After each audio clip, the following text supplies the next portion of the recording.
Hello, everyone. Right, I think we are live. Hello, everyone. Right at 7 over here. My name is Caldwell Manners, and I'm speaking from Shillong. Welcome to this webinar on understanding what is happening in Palestine and Israel. Today, we have a very special guest who will be joining us to talk about their experiences, talk about what the struggle for Palestinian liberation means. What does this mean in the context of what is happening in the last conflagration that happened over the last few weeks? And how can we better understand, as people living here in Northeast India, in Shillong, how can we better understand what is happening there? And how can we be allies for peace, justice, liberation, hope, and love? Um, the struggle for Palestinian liberation is an anti colonial effort that has been often misunderstood for religious, political, or economic reasons. And often, in my own experience, when I've come into a conversation about what is happening in Palestine, we often come with assumptions, we often come with our own stories that we have, our own experiences. But I think today I would like to invite you to this space with an open mind, with an open heart, to listen to maybe a perspective you haven't heard yet. One from Palestine, one from persons who have lived through um, the occupation, who've experienced. And so, yeah, today we would like to welcome both Abdullah and Mona, who are part of the Christian Peacemaker teams in Palestine. And they'll be joining us to talk a little bit about their own story, talking about their own experiences and what the work that they're doing there. And what does it mean to be Palestinian in this entire context? Just before we begin, I just want to introduce Tur, who is co-hosting this webinar with Christian Peacemaker teams. Tur Thma Rangli-Juki means upsurge of the oppressed. It's a collective of progressive individuals and people groups who've come together since about 2014. And the objective is to imagine a radical democratic change in Meghalaya. Many in the outside know Tur as the publisher of Riot, a popular webzine of culture and politics.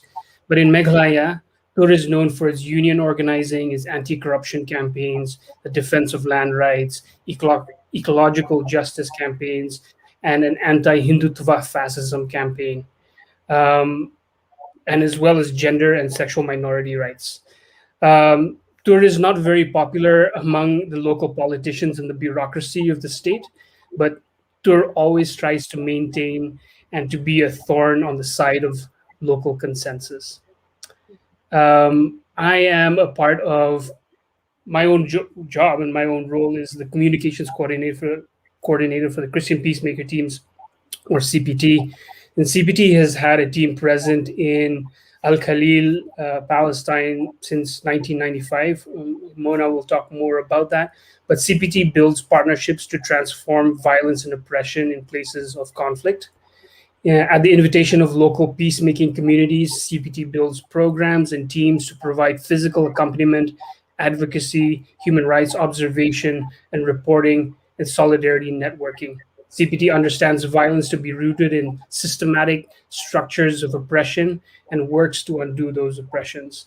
By amplifying the voices and nonviolent actions of our partners who risk their lives to confront oppression, CPT helps protect human rights workers and strengthen nonviolent social change initiatives.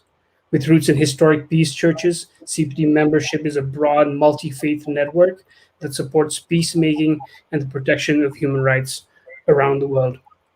So without any further ado, I'd like to welcome Mona and Abdullah. Thank you for being here with us today. And I'll just hand over this next 25 minutes or so to you, after which we will take questions. So if you're here and you have questions or you want to say something, please use the chat and comment and send your questions to us, which we'll take in the second half hour of the session. Mona. Thank you. First, I would like to thank you for having us and give us a space to share our narrative on what is happening. I will talk a little bit about the history at the beginning, and then we can go through what we're doing exactly in Al-Khalil and what is happening in the recent times. So I would like to show a map just to give a visualization about what happened in history of Palestine.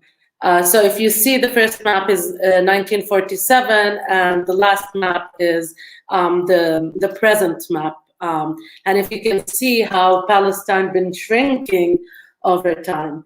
So in 1947, it was Palestine, and it was Palestinian living on the land. And when I say Palestinian, it has like Muslim, Christian, and Jews. So everybody lived at that point. Even I don't think it was called Jewish settlement as it shows in the map. It was Jewish communities at that point.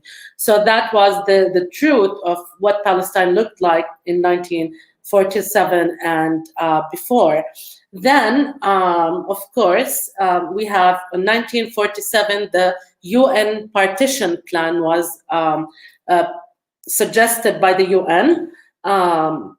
And it was how to divide Palestine, because based on Balfour Declaration back in 1917, when they promised Jews a land, and it was Palestine. So then in 1947, we had the UN partition plan, and as you see, the green parts became Palestine. In that time, nobody agreed on the UN partition plan, and there was a disagreement, not only by Palestinian, by the Arab countries at that point. Therefore, there was at that point a war that happened, and different Arab countries were part of it.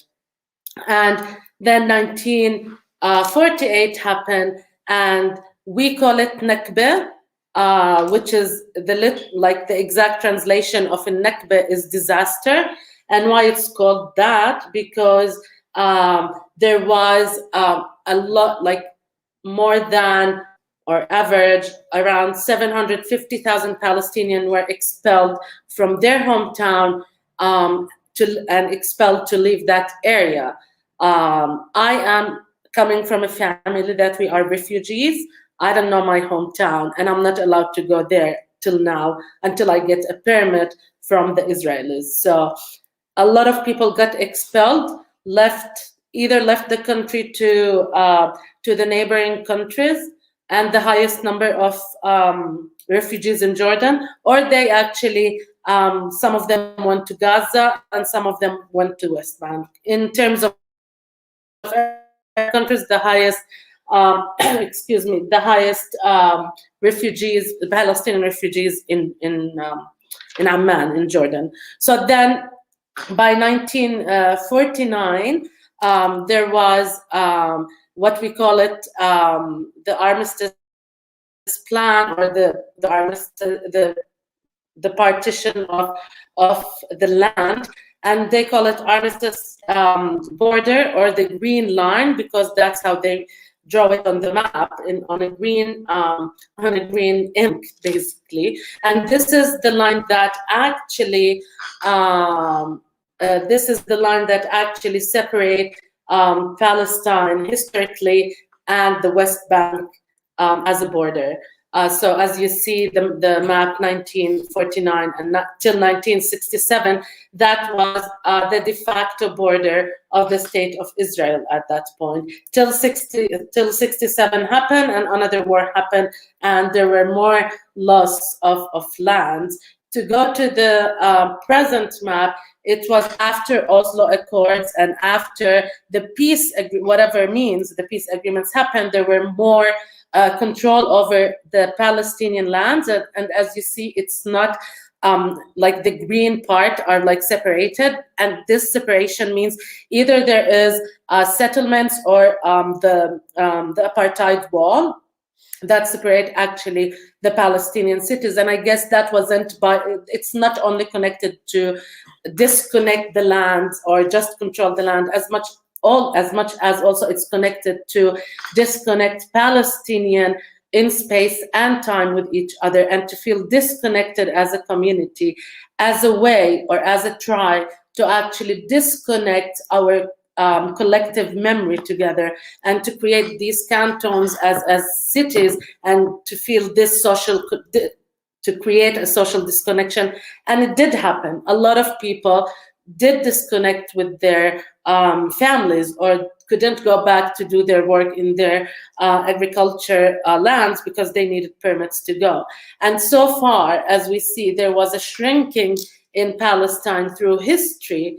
And that means that doesn't mean only the land and the social disconnection. We also talk about a lot of course, the resources, because the West Bank example have, like in terms of water resources, has the highest water resources, that could not, like that the Israelis really needed to keep control over it. So that's also part of it, to keep in mind the shrinking wasn't only on behalf only of people that been expelled, but also to control resources. And of course, then the last plan was Trump plan, and it was like more shrinking for the Palestinians in terms of controlling their control the land. And what I mean with control the land means also like intercity, where we can go or we can't. Entrance of most of the cities are actually areas where it's Israelis who control it, and they can close it anytime. And then also in the West Bank, there was like also another division, and it was created in Oslo Accord in 1993. It's Area A, B, C, Area A under Palestinian Authority, Area B, Joint Authority, and Area C under Israeli Authority. And at the end of the day, all of Palestine is Area C, because at the end of the day, they will control everything. They will control the roads. They will control the entrance of cities. So this, until now, there's no self-determination even over the West Bank land. And then we're talking about million now of what it's called, refugees, that we all are fighting for the right of return. And usually this is one of the points that is the breaking point of any talks or any dialogue, is the right for return for a Palestinian and where they will return. This is the general history and general shrinking of what happened. Of course, there are a lot of wars and battles in these years that happened. But this an overview just to show the map, and when we talk about West Bank, what we're talking about. Now I would like to give my colleague to talk about specifically El-Khalil Hebron and why it's a special place. Hebron is where CPT Palestine stationed since 1995. Of course, our work through the years changed because the political situation changed over and over. Okay, thank you, Mona, for this great explanation. Hello, everyone. I'm Abdullah. I'm based in Hebron, and I've been working with CBT since October 2020. Now I will take the chance to explain about Hebron more in details, and why Hebron in specific, because when we're talking about what an occupation means, what's an ethnic cleansing process means, we need to mention Hebron. Because the ethnic cleansing process in Palestine, especially in Hebron, been happening since 1967, which is the beginning of the Israeli occupation for the West Bank. Now, if you can see the map, and if we can see those blue spots around the map, and let's start from the one on the top right, which is called Kiryat Arba. This is one of the first Israeli settlements that was established in Hebron. But this settlement was established by a group of Israeli settlers. They are originally from Brooklyn, New York, who arrived to Palestine back in 1968, 1 year later after the 6 Days War, when the Israeli army occupied the West Bank, East Jerusalem, Gaza Strip, the Golan Heights, and Sinai Desert. But when that group arrived here, they checked inside a Palestinian hotel located in the northern side of the city as a group of tourists who's coming to spend a holiday in the Holy Land. A couple of weeks later, that group refused to leave the hotel, which has led to a lot of problems between the hotel's owner and that group of settlers who came from the state, which has led the Israeli army to evacuate them directly to the eastern side of the city, where the settlement today is located. They lived there in tents and caravans for a couple of months.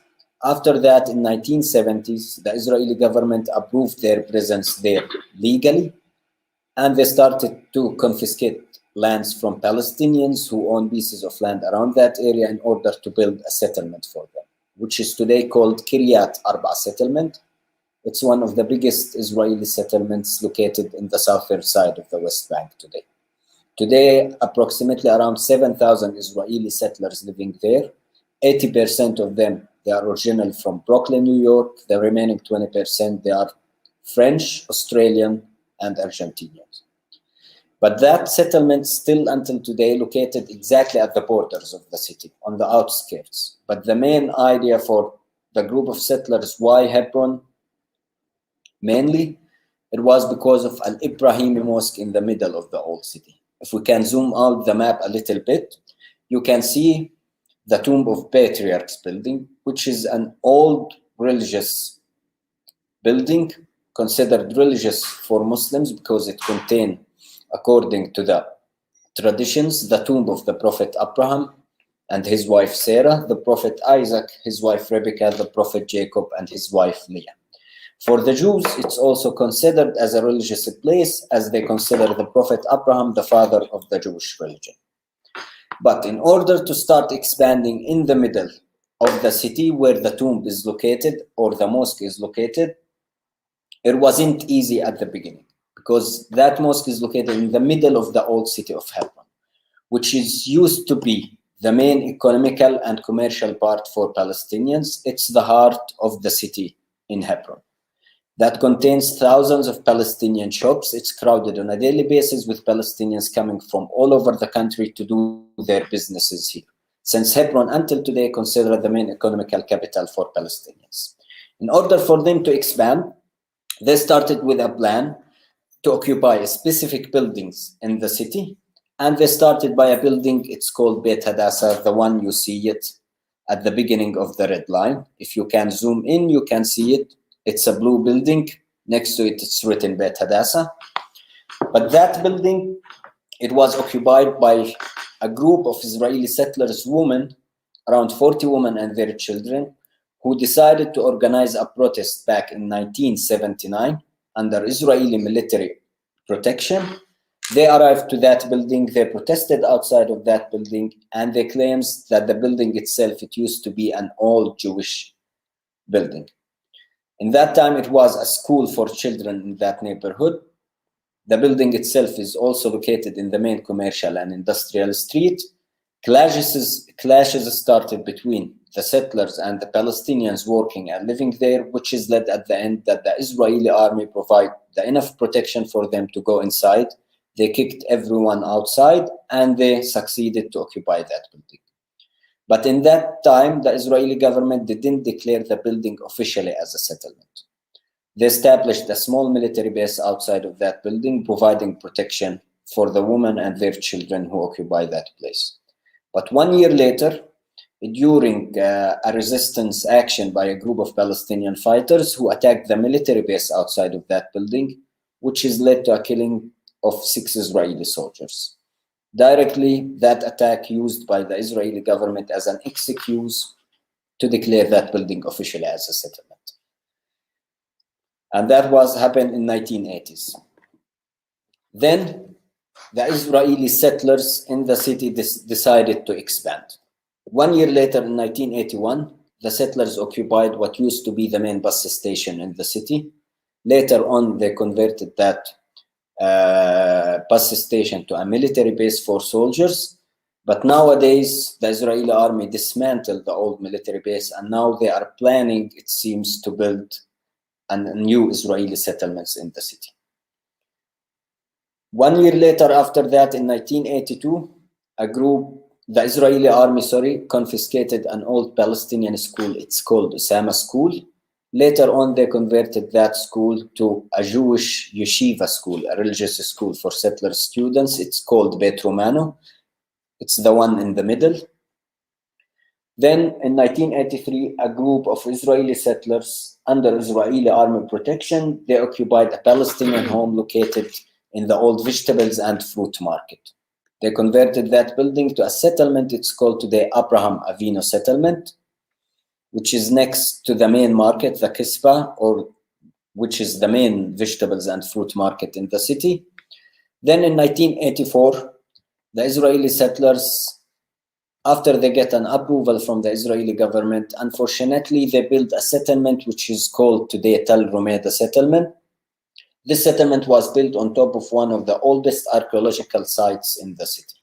In that area, there is archaeological sites that goes back to the Middle Bronze Age. 65% of that archaeological site were completely destroyed in order to build a settlement there instead. And that was the last settlement built in the middle of the old city. After that, the expanding with those settlements moved to the outskirts of the city to surround the city from settlements from all directions. Today, we are talking about 27 Israeli illegal settlements, according to the international law, surrounding Hebron from all directions, in addition to the main settlements that you can see now in the map. Adding to that, in 3 new settlements, they were established in the last 5 years. Some Palestinian homes were confiscated around Al-Ibrahimi Mosque, the tomb of patriarchs, where Palestinian families were not allowed to use those buildings, even if they own it and they don't live inside it, but they were not allowed to come back and to use it whatsoever after the Israeli military court decided that those buildings belongs to the settlers now. Now, after 1984 and the building of the last settlement, the life couldn't become more normal. There was clashes and problems, let's say, between Palestinians and Israelis in that area for many, many years, until the signing of the peace process back in 1993. As Muna mentioned before, that they decided to divide the West Bank to area A, B, and C, but Hebron was completely outside of that agreement, because Hebron until today is not considered part of area A, B, or C, because they decided to sign a special agreement for Hebron. Today, and after signing that agreement, Hebron remains under full Israeli military control until 1997. But before that date, 1 year later after Oslo Agreement in 1993, a massacre was committed in Hebron back in 1994. On the 24th of February, 1994, an Israeli-American reserve soldier, his name is Baruch Goldstein, he's originally from Brooklyn, New York, working as a medical doctor with the Israeli army. He decided to go inside the tomb of the patriarchs, Al-Ibrahimi Mosque, during one of the most holiest days for Muslims, Friday during the morning prayer, and it was during the holy month for Muslims, Ramadan. He opened fire inside that mosque. 29 Palestinians get killed, over 120 Palestinians get injured. After that, the Israeli army decided to shut down the old city and that mosque for 6 months, starting a curfew process, preventing any Palestinians to leave their homes or to open their stores for a couple of months. They used to give them 3 days from time to time to go outside to do shopping and then coming back again. But 6 months later, after the Israeli government decided to do an official investigation, as they claims, to find the reasons for that Israeli soldiers who committed the massacre, that investigation committee issued recommendations to the Israeli army to find a solution for what's really happening in Hebron. The first recommendation was to divide the mosque building itself to 2 areas. An area for Palestinian Muslims where they can use it as a mosque, which represent today around 30% of the total space of the mosque. The remaining 65% is the place where settlers established a Jewish synagogue inside it. Until today, the mosque building itself from inside is still divided with convertible doors, where Muslims, Palestinians have their own special entrance to the mosque, which is also controlled by the Israeli army, 2 main military checkpoints that leads to the main gate for the mosque, and a separated entrance for the Israeli settlers living in the settlements in Hebron. The second recommendation was to give Muslims and Jewish settlers 10 days every year for each, so they can use the whole space of that building as a Jewish synagogue during some specific Jewish holidays, but maximum for 10 days. The same thing for the Palestinian Muslims. During the special Muslims holidays, they can use the whole space as a Muslim mosque. But of course, the main control until today, even during those Muslims holidays, will remain under Israeli military control. And all the area will be restricted also for Palestinian Muslims. So they can't use all the space also. After that agreement was signed, after that division of the mosque was implemented on the ground, 3 years later in 1997, the Israeli government and the Palestinian the Palestinian Authority signed a special agreement for Hebron known today as Hebron Protocol or Hebron Agreement, where they divided the city to 2 main areas. Hebron 1 or H1 area, which is controlled by the Palestinian Authority or supposed to be controlled by the Palestinian Authority, where around 300,000 Palestinians living in that area. Then H2 area, which is completely controlled by the Israeli army. H2 area, basically, it's the place that contains all the settlements, this colorful place in the map that you see it. The old city of Hebron, which is the most important part of the city, the main commercial and industrial street in the city, and the most important religious building for Palestinian Muslims, Al-Ibrahimi Mosque. H2 area represent today around 20% of the total space of Hebron, but this 20% is the most important part of the city because it's located in the middle and it's the main hub that connects all Hebron together. After signing that agreement, there was no actual division between H1 and H2, but a couple of years later in 2000, when the second Palestinian uprising started, which is known as the Second Intifada, the Israeli army decided to divide H1 from H2 area with an actual military checkpoints. There is main entrances that leads from H1 to H2 area. Today we are talking about 111 physical military checkpoints that divide H1 from H2 according to the United Nations report that was issued back in March 2019. And from that, from 2000 until today, every single thing for Palestinian lives in H2 area is completely controlled by Israeli military. As a Palestinians, the Palestinians who lives in H2 area, they are living completely under Israeli military law, while the Israeli settlers living in the same area, they are living under Israeli civil law. Now, this process that started since 1967 until now, and unfortunately, it will never ever stop. The main goal for it is just to put people under constant pressure, and I'm talking about Palestinians, in order to push them to leave the old city of Hebron, so it will be more and more easier to allow Israeli settlers to expand more and more in the second ancient city in Palestine. Now, this is briefly about Hebron in general and the ethnic cleansing process that started since 1967 until today. Sorry. Yeah.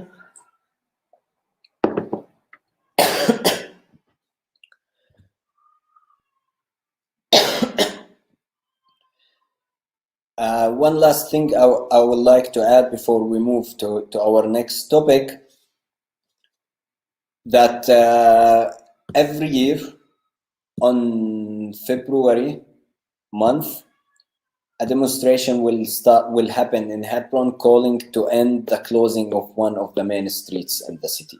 If we can come back to the map a little bit, I just want to give one example explaining why the old city and that street is really important. If you can zoom in, you can see in the middle there is a line which is in the red color. This is what used to be the main Palestinian street in the city. The street that used to contain all the markets and the Palestinian shops. In 2000, when the second Intifada started, the Israeli army claims it will not be safe for the settlers living in those settlements to allow Palestinians to use that street. So the Israeli army in one night decided to seal the entrance for Palestinian shops there. Today we are talking about over 800 Palestinian stores, completely shut down by military orders. The owners until today, they are not allowed to go back and to open their stores.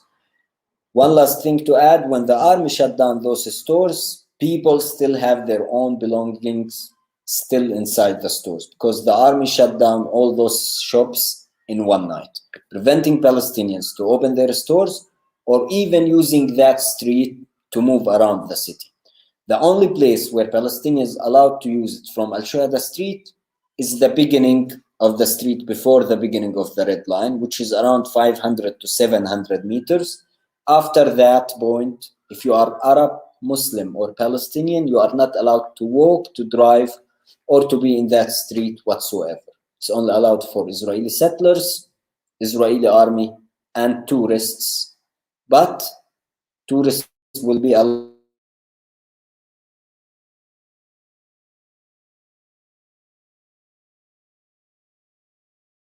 whatsoever.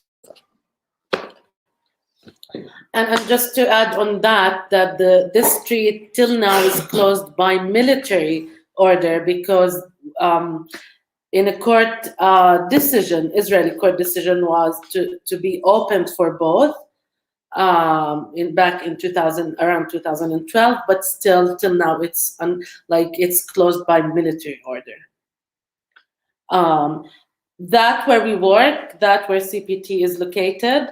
What we do in general, we do accompaniment. So we do accompaniment with school children. We monitor everything that's happening. We report on these things, and we try to connect with the local community and peace organizations to make sure that those stories go out and to see what we can do. Of course, led by Palestinians who knows this area more. The hardest thing is to see children has to go day in and day out to their schools, going through military checkpoints, and each child will pass at least through one military checkpoint and start their day by that. So this is where we at in Hebron, in Al-Khalil. That's what we do as a team.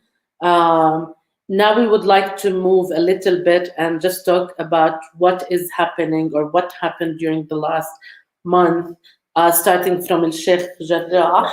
And what we would like, whatever is happening in Sheikh Jarrah, it's an example of everything is happening across the country. So what's happening in Sheikh Jarrah, it's an example of what happened when settlers also took over homes in Palestinian homes in Khalil or in other areas. But we would like to show the video about Sheikh Jarrah and what happened there, then give some facts about that area, and move on then about the responses that happened as a response to what happened to Sheikh Jarrah. So can we play the video? You are stealing my house. And if I don't steal it, someone else is gonna steal it. No one is allowed to steal it, يا عمي.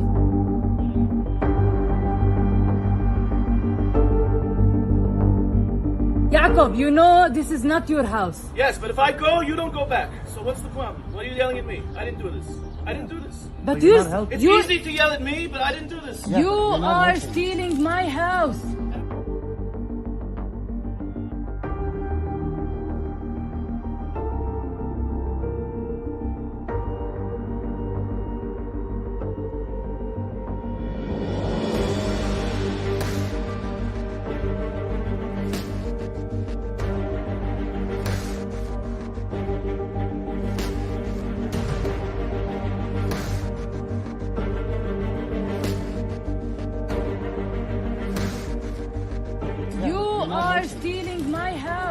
if I don't steal it, someone else is gonna steal it.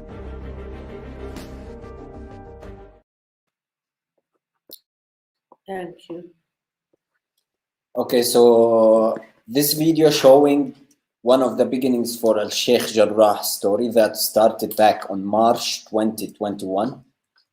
So basically the story of Al-Sheikh Jarrah neighborhood, which is a Palestinian neighborhood that was built during the Jordanian rule in Palestine.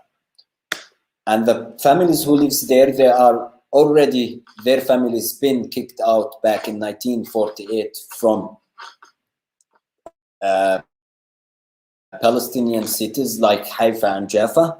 And then when the Jordanian government ruled East Jerusalem and the West Bank area, they reached a special agreement with the United Nations, especially with the UNRWA, the United Nations Relief and Works Agency for Palestine, to start building housing units for those Palestinian refugees. And they settled down from that time.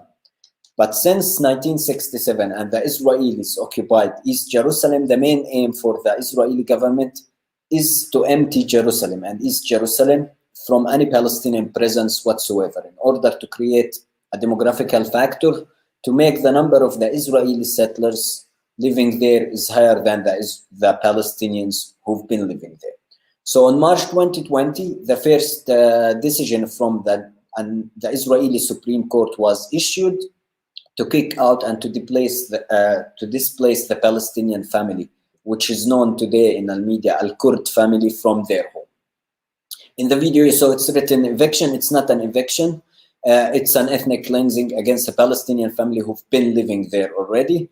Then the story went viral on the internet after the video that we showed to you, which has led to a lot of protests in solidarity with the Palestinians living in Al-Sheikh Jarrah. Almost protests on every day. In the same time, there was also harassment against Palestinian Muslims who's attending their prayers inside Al-Aqsa Mosque in Jerusalem, who get harassed by the Israeli army. People were faced a lot of problems in order to reach a religious place to pray, which has led not a violence, but a normal reaction for the Palestinians who've been facing an eviction, that they will get kicked out from their homes in Al-Sheikh Jarrah. And in the same time, there is a problem happening in one of the holiest months for Muslims, Ramadan, in Al-Aqsa Mosque in Jerusalem, which is the most religious place for them. All those events that took place in the holy month and the reaction from the Palestinians, adding to that the anger for how the Israeli court is dealing with the story of Al-Sheikh Jarrah, then things started to go out of control, which is led after that, after all the anger that was all over the world about what's happening in that neighborhood, the Israeli Supreme Court decided to postpone kicking out the family from their homes for another 1 month. But in the same time, they kept harassing the Palestinians going to pray inside Al-Aqsa Mosque in Jerusalem, putting more and more restrictions inside Al-Sheikh Jarrah neighborhood. After that, things started to get more and more crazy, which has led Palestinians militant group in Gaza to send a warning to the Israel.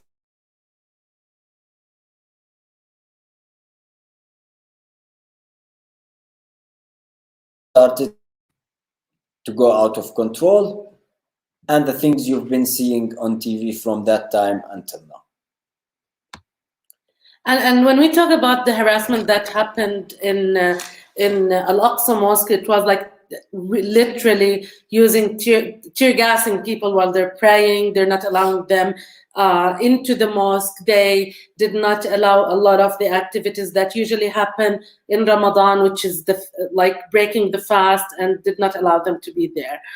So that led to a lot of things. Put in mind that we've been living in status quo in the West Bank forever at this point, that okay, there's no justice, there's no equality, there's no easy access for Palestinian, and then calling to people in Jerusalem around the Aqsa and in Sheikh Jarrah, called people to support them, whether it was in social media or go into protest and all that.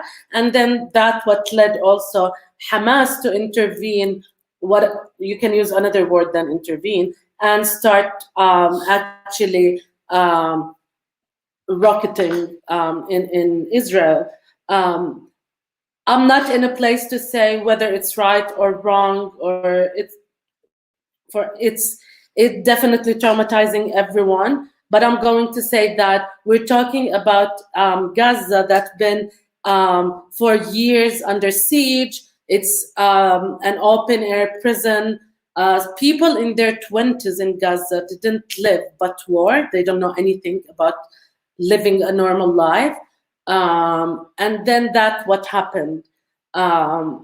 That was one thing that differentiates this time from any other time, that it was a Palestinian uprising across the board of the country. People in the West Bank, people in the 48, people in Gaza, people in Jerusalem, been out in demonstration, in peaceful demonstrations. And that's what happened. And I'm not in a like the coming photos that we will show. It's photos coming from Gaza and the results that happened because of also the airstrikes that happened from Israel and the bombing and the killing. And also we added a photo of what happened in Israel. It's three different photos, if you can put them on. And it shows, this is from Israel, and this is one of the things that happened there. And other photos are from Gaza, and this is what happened there. So I'm not in a race as a Palestinian. I'm not in a race who is having more damage or who is more traumatized.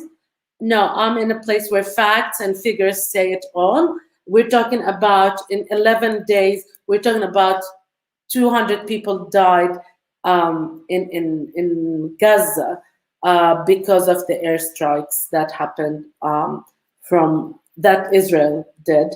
And people in Gaza, they have nothing to lose anymore because they've been in open air prisons since ever. Again, generations are like youth in their 20s did not live but wars in Gaza. And I guess people just want to try to figure out a way to live in peace and justice. Because if we're talking about the peace, and peace is possible, and peace without having justice and equal footing is not peace. It's just claiming peace. So that's what we have from our presentation, and we're open for questions. Yeah, so. Thank you so much for the detailed presentation. Abdullah, did you have something to say?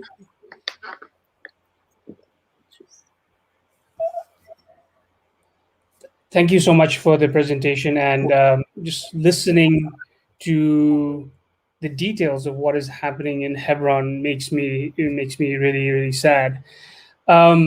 We've got quite a few questions coming in right now, and I just wanted to maybe take a few, but just before we start these questions, I just wanted to kind of throw in my own personal question of, often the occupation of Palestine is framed as a religious conflict, right? And it's always often the words Jewish, Muslim, Christian is used in the language of speaking about of what's happening there. Can you kind of help us understand what's briefly? I mean, obviously we could spend a whole day talking about that, but if you could briefly kind of just help us understand, where does the place of religion, what's the place religion has in all of this? I mean, to start with, going back in history, it's the claim of having the religious reason.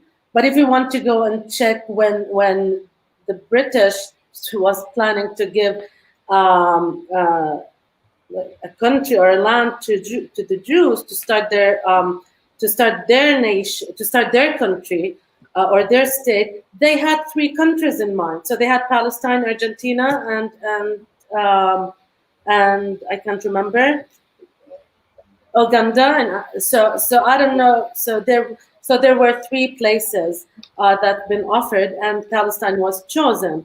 I guess using religion, it makes it religion part. Definitely, it's part of the conflict, but or not the conflict, even part of the reason of the occupation. But it's not the only reason. We're talking about resources here. We're talking about the connection, the heritage of the British mandate and the French. So it wasn't just only the 48. We can go back even more backward to the history.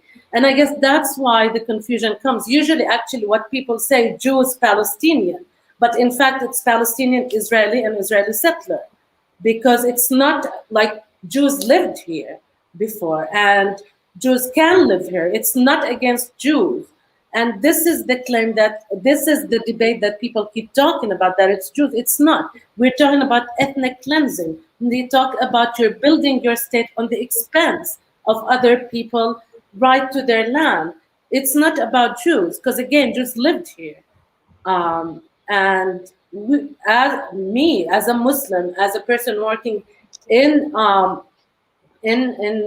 peace work and all that, I don't have any problem with Jews. I have a problem that someone one day will come and tell me, leave your house because we want it, because it's a strategic point. And I'm a refugee at the end. I want to see my land. If that's the idea, then I can go today to Jaffa and claim my place.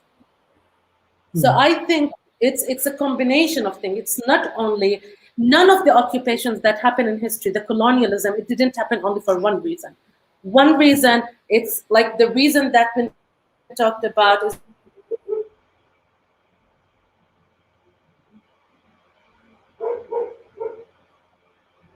so it's not the Jews or Muslims or Christians. It's you're building your country, your state on the expense of other people living. Thank you for that. Thank you for that.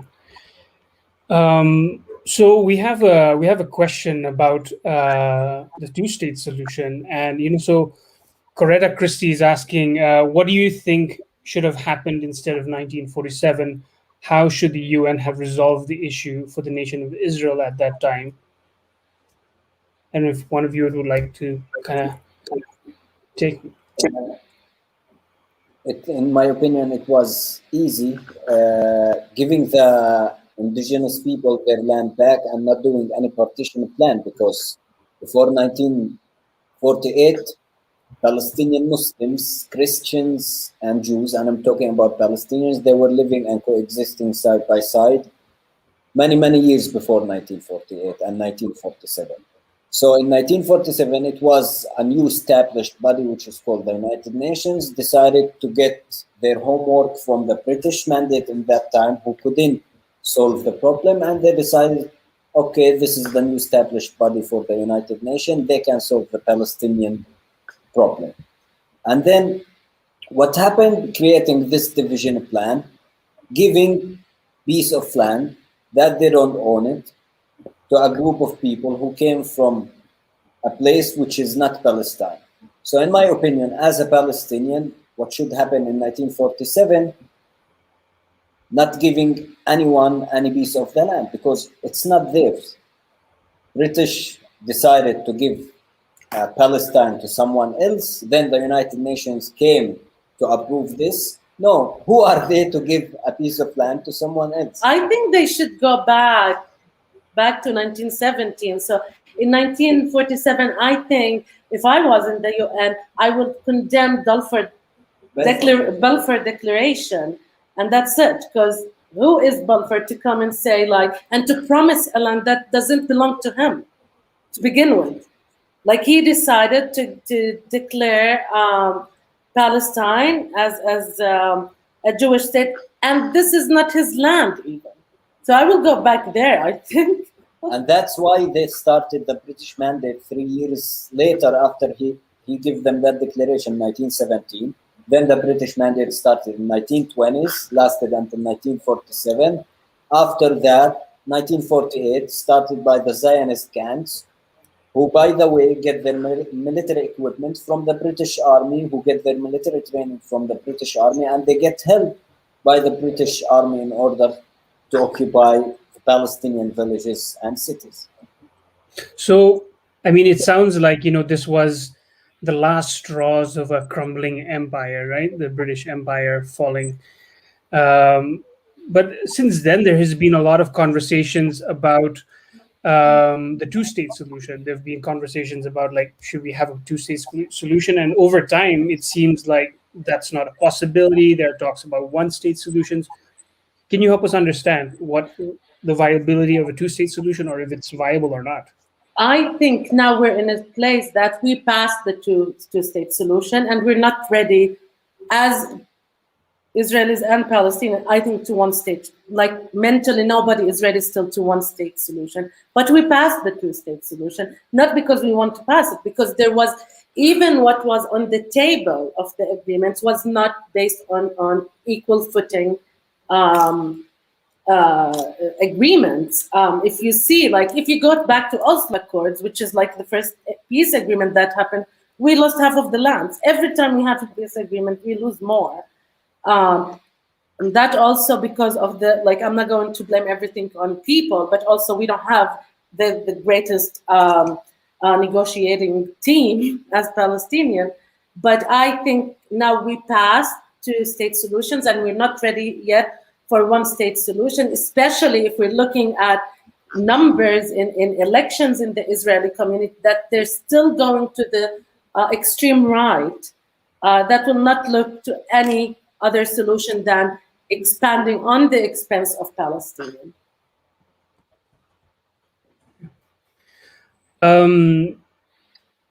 I just want to shout out to our viewers. If you have other questions, please put them in the chat.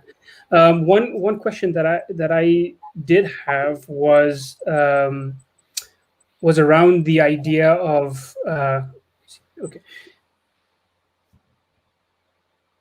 Okay, well, let's take one question here from Meshua Mautha, and he's saying there's no historical claims right. Israel has archaeological findings. I mean, I don't know.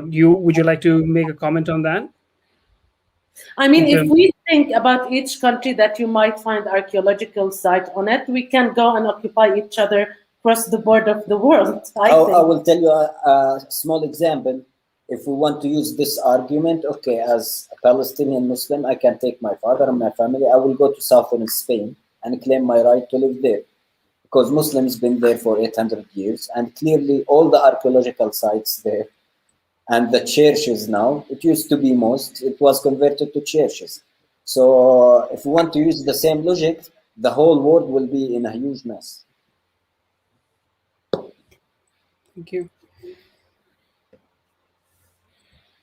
I believe both sides can live peacefully together. Two-state solutions accepted Israel, but Palestine didn't. Is there a fact check there, or what happened there? I don't think it's fact, but what two states we're talking about? Right. We don't have access to the borders. We don't have free access. We don't have access to go freely around our own cities. So the two-state solution that's been on the table, it's again on the expense of Palestinian basic rights. So it's not we would. I'm like 37 now. I've been working in El-Khalil for 10 years. I don't think I'm happy to get tear gassed every day for the last 10 years. I don't want that. I don't want my children to live that.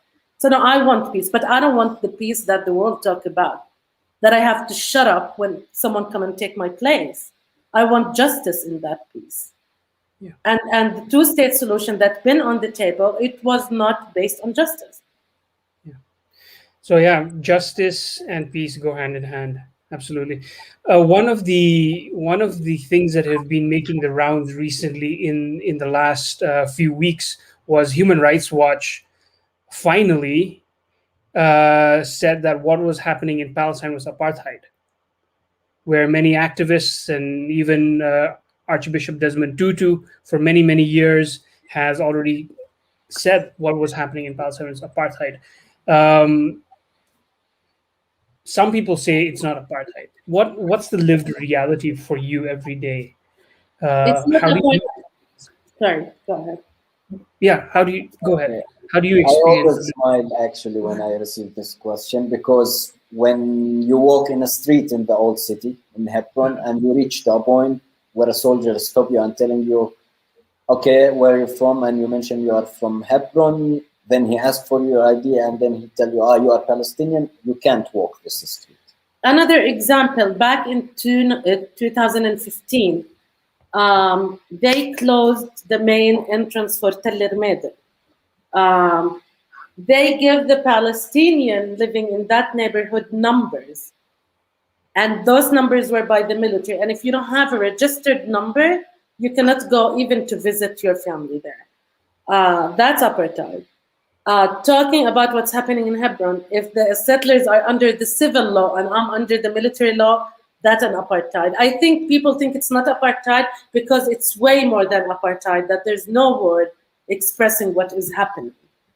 I've been asked at the checkpoint if I am a Muslim or a Christian, or a Jew, so because they confuse me with the three religions. And then depends, I say I'm a Muslim, then I'm not allowed to go anywhere. So it is an apartheid. It is a systemic oppression. So yeah, we have another question over here. Why is Gaza ruled by Palestinian military Hamas? Can you talk about that a little bit? Well, it's not first. Back when we had the only election that happened in the country, back in 2006, Hamas won. Hamas, as a political party, won the election. The world decided. So Hamas won the majority in Gaza and in the West Bank. By the second day, everybody boycotted the election results that they said it was transparent. So Hamas just ruled Gaza. So Hamas, whether like the political party, and they have the militant part of the political party. Are people happy with that ruling? So far, I don't think so. Is people in Gaza like just all of them are Hamas? No. Am I as a Palestinian with Hamas? I'm not with any Palestinian political parties because I'm not affiliated with anyone, and I don't want to. But to minimize the Palestinian issue with just Hamas, I think there's something not fair to the Palestinian. The second thing, what about self-defense? Like every country in this world has the right to defend themselves when someone throw anything on them, or if they close their borders or whatever. Not saying that I'm with their actions, but why, when it comes to the Palestinians, self-defense become a crime and against humanity, but Israel can defend themselves in any way they want, in any way. And the first claim is Hamas rockets. Even if there was no rockets, I know Hamas did use rockets, so I'm not saying this time. Gaza been under siege for years. They don't have, we are in 2021, people in Gaza doesn't have clean water. They don't have enough electricity. They cannot leave their Gaza. They cannot leave. The only thing they grow up with, either military operation or just closure and less of resources. Part of it is connected to the whole issue with the negotiation and Palestinian parties and the Israeli government that been extremist at some point. It's all connected. So it's not only on the Palestine side. It's not only the responsibility of Palestinians, but we cannot come day in and day out blaming Palestinians on everything that's happening, because we as people, we need to live normal. We need our rights back. We need to feel that we are equal citizens. I know we're coming to the end of the hour, and so just before we go, I want to ask this question as well that Boris is asking, but also as we think about like how can people from other places show solidarity with Palestinians, and as Boris says, both materially or otherwise, I also would like you to just maybe pose for us a question as we kind of close this session right now of what would you encourage us to go back and think about or maybe read about as we leave this conversation to kind of educate ourselves more and to, to have that openness, right? That is so much required to be in this conversation. And so is there something that you would like to invite us towards? I would like to invite people to remember this issue is really sensitive and people will sit with their discomfort and it's okay to feel not comfortable. People are open to hear all narratives and the Israeli narrative, but also it's about the time to listen to our narrative as Palestinians and to check the facts and to read news from different channels and different places that can show the reality of what's happening. And read, and when things back to normal life because of COVID, maybe come and visit this place and see in your own eyes, and then decide on what you want to stand for. That's a great note to end with. That we should visit, that we should know, that we should get to know one another, and maybe we will have a deeper understanding as we decide for ourselves and kind of go through our own process. Mona and Abdullah, thank you so much for taking the hour to share with us your stories, give us a little insight into what's happened over the so many years of strife and struggle. We wish you safety. By the way, how are things there in terms of COVID? It's terrible here in India right now, and so I just feel like maybe. Sorry, I'm just adding a couple. No, it's okay. So for some reason now, after the last things that happens in the last months, for some reason, I guess the attacks in Sheikh Jarrah and what's happening in Gaza overweight COVID, so people forget that we have COVID. Now we're back on the track of what COVID is doing for us. We still have, in terms of numbers of COVID, we have high numbers, but in comparison to the world, we're still fine. They started vaccines not long time ago. I didn't still get my vaccine. I'm in the group that I will not get my vaccine anytime soon. But again, we don't have lockdowns anymore. Things are open normally. As other places in the world, there is a group of people who still think it's conspiracy. So, I mean, you across the wall is Israel claims to have, vaccinated. They did vaccinate. They more than 70%. They are vaccinated. They were one of the first countries actually to the highest vaccine. Yeah, the highest people to get vaccinated. But remember, also we had issues with the vaccines, so people know that I'm not I'm really giving the information. Part of the problems with our vaccines is the corruption of the Palestinian Authority. Just to be open about it. So yeah, there are problems at home also, right? Yeah, indeed. Yeah. Well, thank you so much. Thank you so much for joining us. Thank you so much for spending this hour with us. Appreciate it. Thank you for having us. All right.